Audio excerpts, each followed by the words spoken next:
விருச்சிகத்தில் குரு இருப்பதால் கிடைக்கக்கூடிய பொருளாதார யோகத்தை அதிகமாக பெறக்கூடிய ராசி எதுன்னு பார்த்தோம் அப்படின்னா கும்பம் ராசி.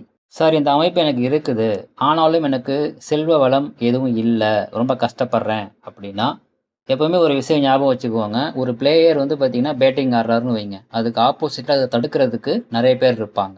அவர் பேட்டிங் சரியாக வந்து பண்ண முடியாதபடியோ அல்லது அவர் பேட்டிங் பண்ணால் கூட, நல்லா பேட்டிங் பண்ணால் கூட அந்த பாலை வந்து தடுத்து நிறுத்துறதுக்கு நிறைய பேர்கள் இருப்பாங்க. அதே மாதிரி இந்த யோகம் தரக்கூடிய அமைப்பு இருந்தாலும் ஜாதகத்தில் இதை தடுக்கக்கூடிய அல்லது இதை முழுதா உங்களுக்கு கொடுக்காம கொஞ்சமா கிள்ளி கொடுக்குற மாதிரி செய்யக்கூடிய அமைப்புகள் இருந்துச்சு அப்படின்னா இந்த யோகம் அப்படிங்கிறது உங்களுக்கு வேலை செய்யாமல் இருக்கும்.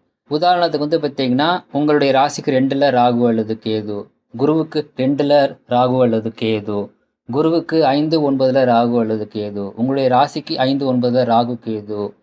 அதே மாதிரி இன்னும் நிறைய கிரக அமைப்புகள் இருக்குது. இத்தனை அமைப்புகள் தடுக்கிறதுக்கு இருக்குதோ அத்தனைக்கும் ஏற்ற மாதிரி வந்து பார்த்தீங்கன்னா இந்த யோகம் செயல்படாமல் இருக்கும்.